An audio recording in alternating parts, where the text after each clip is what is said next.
paz de Deus a todos. Sejam bem-vindos ao canal. Já se inscreve, deixa seu like e ative as notificações. Eu tive assim na minha vida, uma vida muito difícil na infância. A nossa família era uma família, eu nem diria que a gente era pobre, nós éramos miseráveis. De buscar coisa na rua para comer. Eu me lembro que eu ia em algum boteco e as pessoas bebiam refrigerante e saía, largava a garrafa, o copo, pois eu ia lá, tudo o restinho que sobrava de garrafa e de copos eu punha num copo só e bebia, nem se preocupava com doença, com nada. Mas a minha mãe, de vez em quando ela pegava a limonada, o limão com água, coava, punha bicarbonato, lavava, bem lavado, garrafas, não tinha garrafa plástica, tudo de vidro, e ela fazia essa limonada com bicarbonato.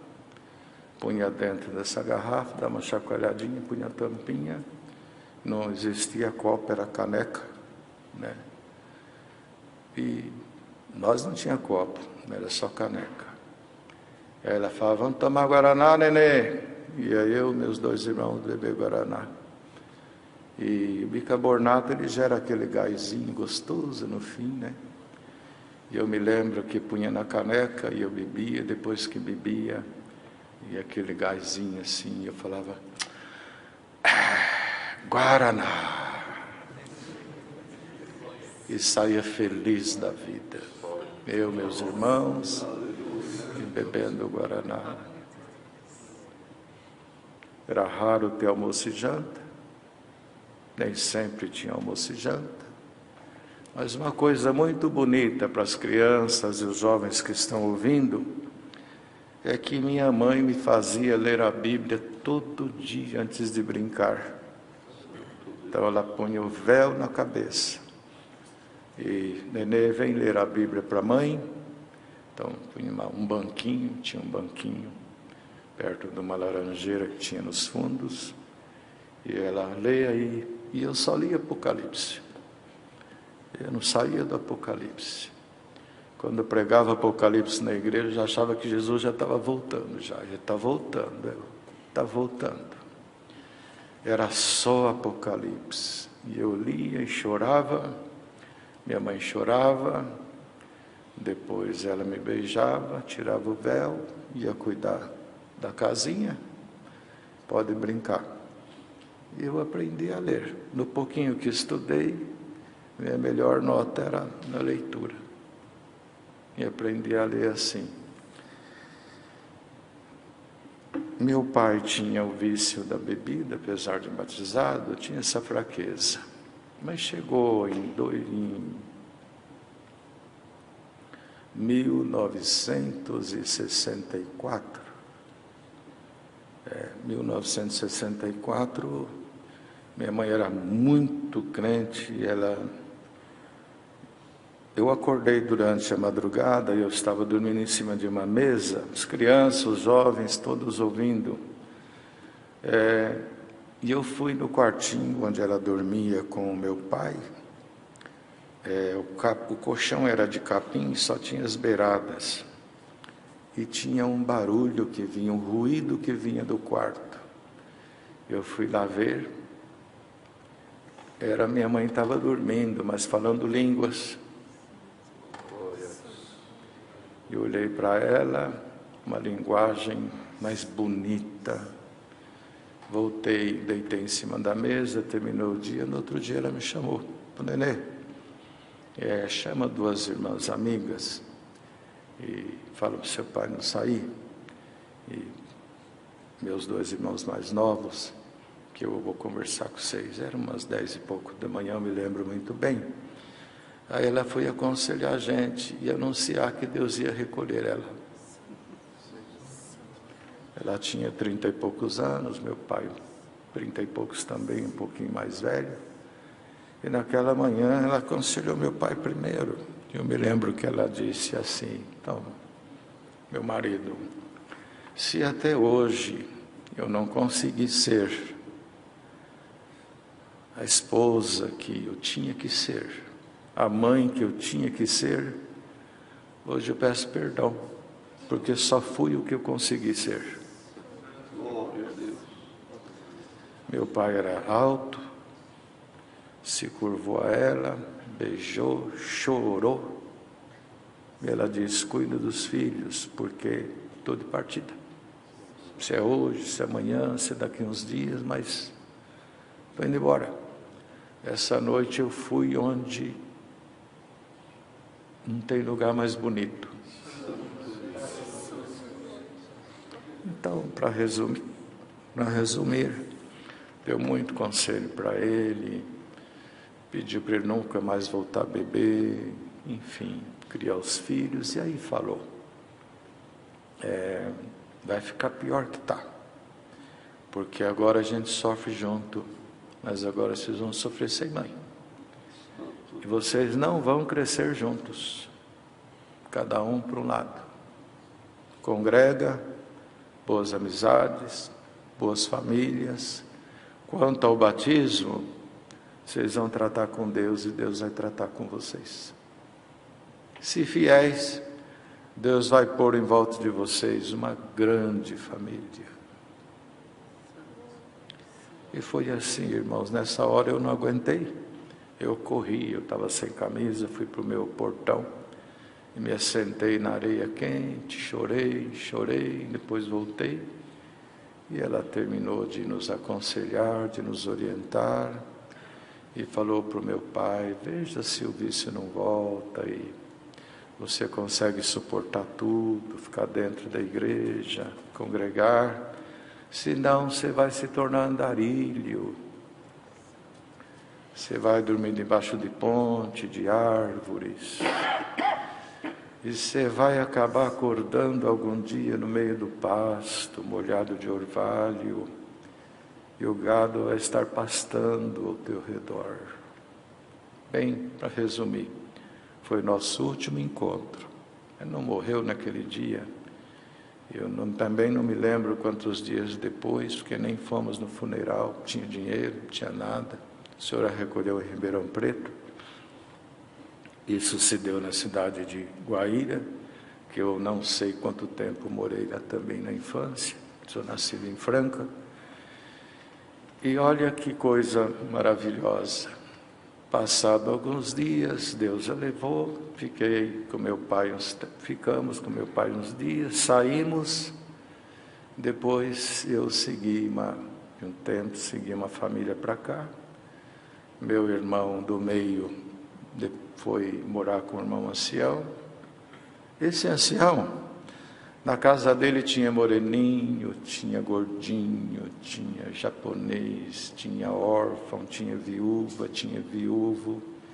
Ele tinha uma mesa, Mão Caetano Frujuelo, tinha uma mesa muito comprida no quintal dele. A gente pensava que era visita, era tudo gente que ele ia buscando sem condição de vida e pondo tudo na casa dele. E o meu irmão foi ainda menor de idade. E eu vim para cá, meu irmão ficou com ele, o outro ficou com o tio, nos separamos. Meu pai virou andarilho, perdemos o contato depois de algum tempo. E depois de alguns anos, eu morava ali perto da Salete, sozinho. Falei com o irmão Toninho da Salete: irmão Toninho, ajuda eu a procurar meu pai. Ah, vamos. Aí saímos, eu, ele e o diácono, que hoje é diácono, antes não era, irmão Luizinho. E fomos lá para Orlândia, perto de Ribeirão Preto. Depois de meia hora que lá estávamos, numa rua larga de terra, eu vi um homem que vinha vindo cabeludo, descalço, sujo, com o saco nas costas. Era meu pai.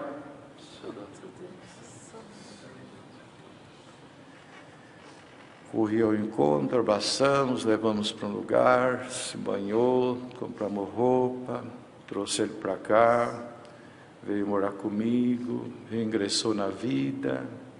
E antes de sair de casa para algum lugar que eu nunca soube, ele disse assim para um dos meus irmãos: então, sabe que um dia eu acordei no pasto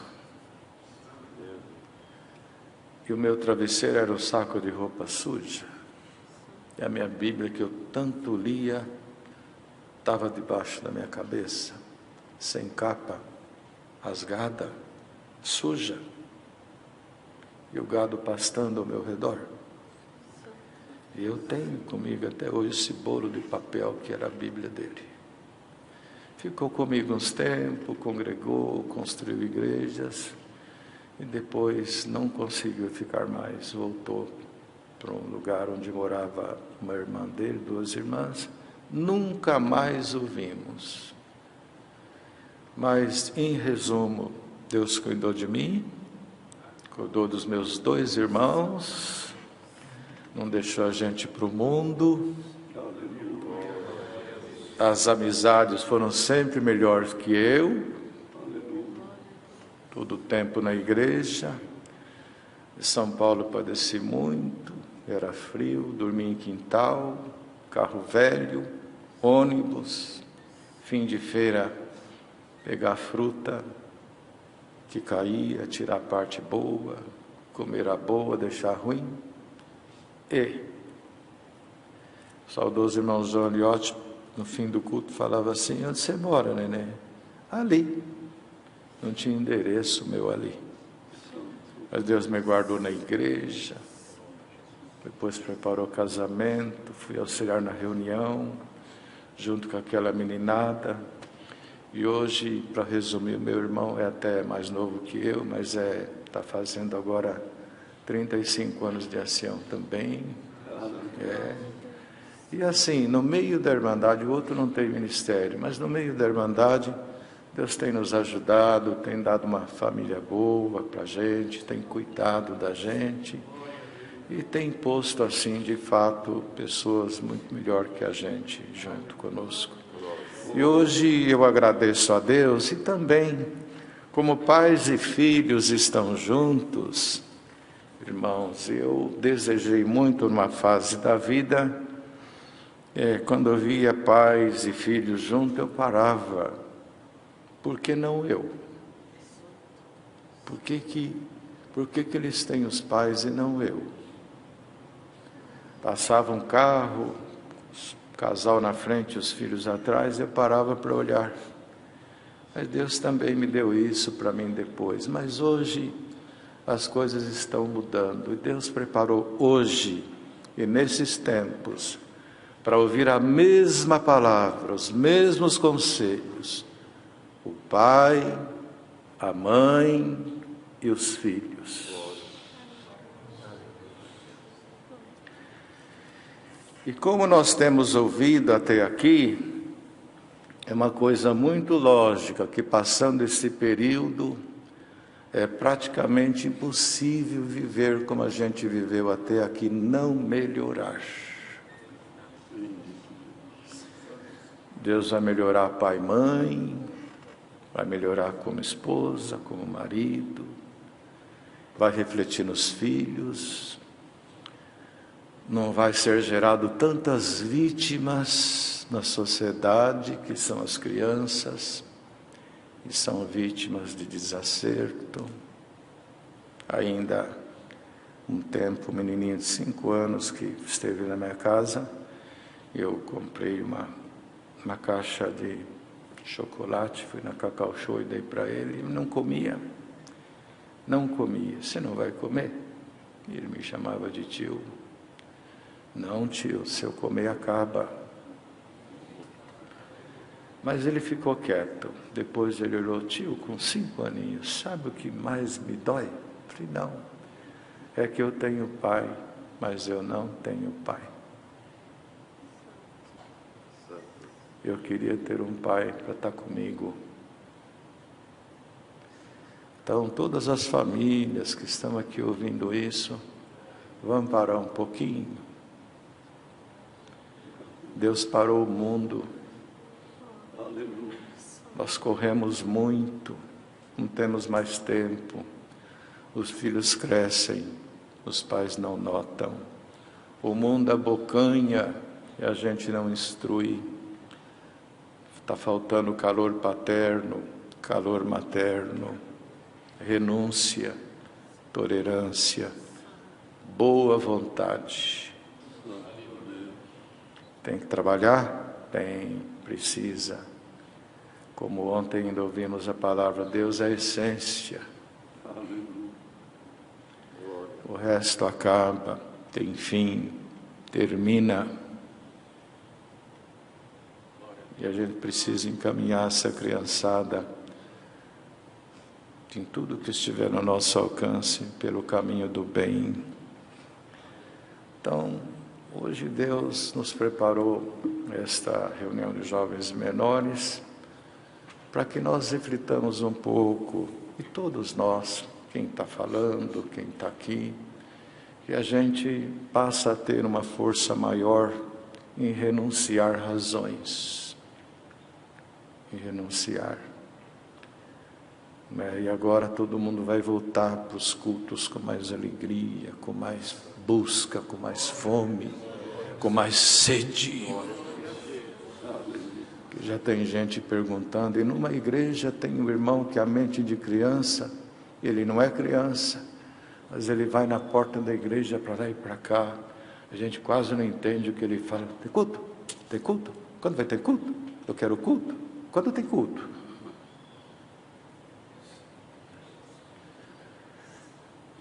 Deus escondeu as jumentas do pai de Saul para que ele encontrasse um bem maior.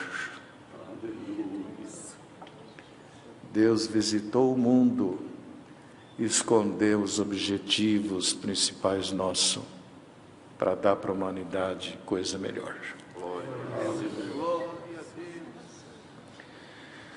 Então está nos ouvindo aqui os jovens, as crianças, os pais, tem os auxiliares das reuniões de jovens e menores. No meio da Irmandade, Deus abençoa alguns com uma porção maior, intelectualmente, economicamente. E isso vem de Deus, e é bom que tenha, precisa ter tanto um quanto o outro. Se não tem patrão, não tem empregado, se não tem empregado, não tem como ter patrão. E um precisa do outro, não tem jeito. No trabalho de Deus ele fez tudo isso. E na igreja ele pôs todo mundo junto também. O que com muito e o que com pouco. Mas o que sempre dissemos a essa nossa mocidade, que vão ficar nos nossos lugares depois. Não nos nossos, nos lugares onde estamos hoje. Então eles vão ficar nos lugares que estamos. Mas é necessário que desde já os pais e filhos e os próprios auxiliares das reuniões de jovens e menores exerçam um trabalho bonito na reunião. Porque às vezes até para fazer uma média com alguém, estar bem com alguém, eu dou 3 abraços no menino e no outro não dou nada. O outro, porque aquilo não me dá nenhum ibopezinho.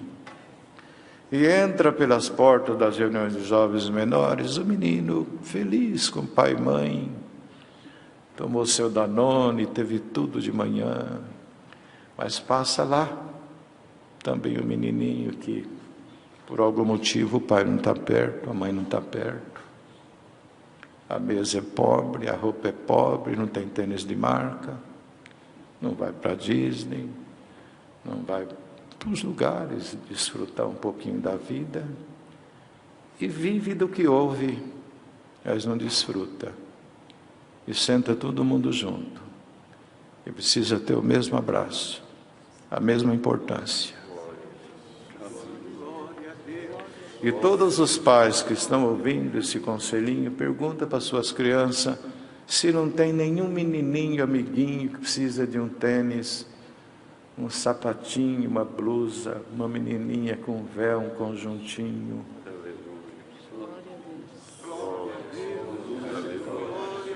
Cada pai que está assistindo aqui a essa reunião de jovens, periodicamente compra alguma coisinha, vai com a sua criança levar numa casa que precisa, faz ela entregar, deixa ela ter contato.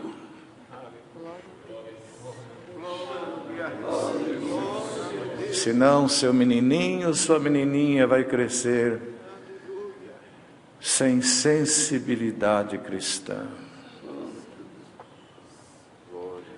E esse trabalho quem deve fazer a começar é dentro de casa. Pega, tira um dia, um sábado, filho, você lembra de algum menininho da reunião?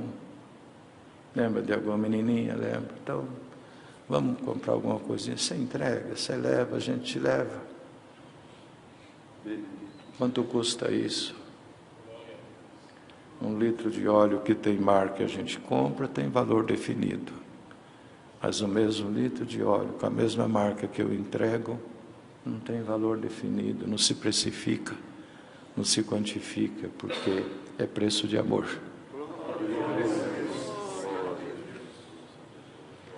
Então, se a gente não se preocupar com os filhos, também nesse sentido, além de poder deixar alguma coisinha, empurrar para os estudos, para a busca do conhecimento, e não procurar desde cedo transmitir para eles a doçura de Cristo, que é a graça, na medida da compreensão deles, a gente pode dar tudo no que tange a vida terrena.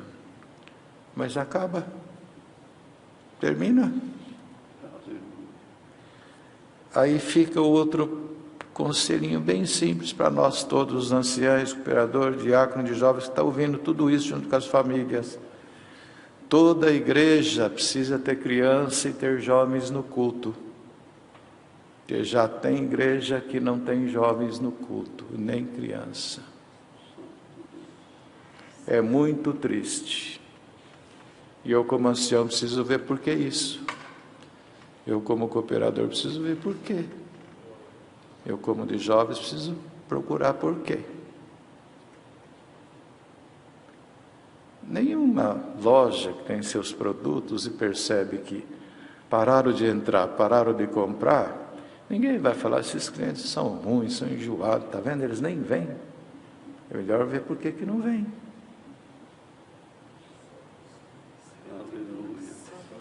Melhor ver. Então fica esse conselhinho, é muito maravilhoso ir num culto, você vê um rostinho novo ali junto com o velho, vê o velhinho, vê o menininho, vê a criança, vê o outro, vê aqui.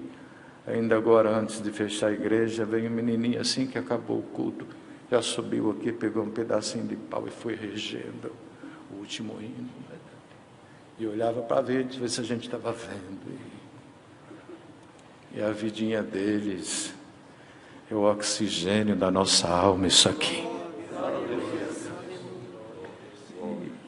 Para quem Deus deu uma porçãozinha a mais, tem muita coisa para ser feita. Muita coisa para ser feita.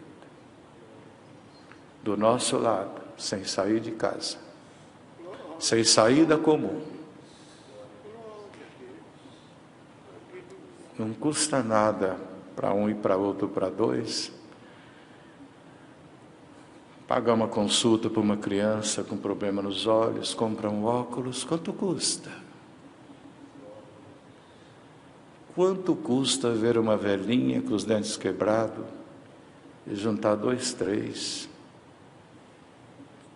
e levar essa velhinha no dentista? Saúde a gente todo dia. Deus põe assim do lado. Era como se Deus dizendo, você não enxerga? Você não vê? Então, irmãos, às vezes nós nos preocupamos com aquilo que gera um pouco os status. Está cheio de servicinho assim do ladinho da gente. Não gera aplausos. Atender culto para 1.000, para 2.000, para 500, já dado. Mas vir naquela casinha humilde, ou do rico também, porque o rico tem dor e tem prova. Comunicar caridade, amor, atenção. Fica aqui esses Conselhinhos, mais alguma coisa, irmão? Ajuda eu, irmão. Os irmãos. Irmão Diácono, Nabi, irmão Tutu. Então fica aqui esse conselhinho. Graças a Deus já faz alguns anos que não passo fome, mas acho que eu fiquei tão traumatizado. E quando eu me casei, eu comprei 20 quilos de arroz. E muito sal. Não sei aonde que eu ia comer tanto sal. E lembro que compramos muita asa de frango. E ficamos uma semana inteira. Asa no almoço, asa na janta. Até sábado. Aí eu falei para minha esposa, é a semana da asa. Deus foi nos ajudando, nos abençoando. Ali na Vila Ré, Deus preparou o irmão João como mãe para a gente, que ao invés dele buscar os irmãos cheios de dom para viajar com ele, a gente alugou, meu irmão Hélio, nós alugamos uma casinha, perto da igreja mesmo, eu e um grupo de moços órfãos. Órfão, e no meio dos órfãos que dava trabalho, que os pais pediam para ir morar com a gente. Tinha época que tinha 8, 10, 11, 7. A gente lavava, passava, cozinhava. Também cozinhar era fácil, porque era arroz, feijão e ovo. Ovo, arroz e feijão. Aí feijão, arroz e ovo. A gente lavava. O irmão João sempre nas viagens. O Negrinho, vamos, pega mais um dos outros, vamos junto. Não leva pessoas que falam muito. Tá bom. Pega a tua mala. Tá bom, não tinha mala, era sacola. E a gente ia viajar. Eu sentava no banco de trás, eu ia com o outro parceiro. Por que nós? Você não ora, né? Eu também não oro. Não faz nada, nem dinheiro a gente tem. Por que nós? E isso passaram 22 anos. Deus deu uma paciência para o irmão João para cuidar da gente, para dar oportunidade para a gente estar perto. Irmãos, eu tenho vontade de gritar, tem dia na rua que eu sou feliz. Feliz. Até o irmão Hélio deixou viajar com ele, né, irmão Hélio? Está deixando. Está cuidando da gente, né? Tá bom. Então, eu agradeço a Deus por tudo, por estar aqui junto com os irmãos e com a mocidade, com as crianças. Alguns jovens, crianças de outras nações, e até minha esposa pediu que vos saudassem a todos com a santa paz de Deus. Amém.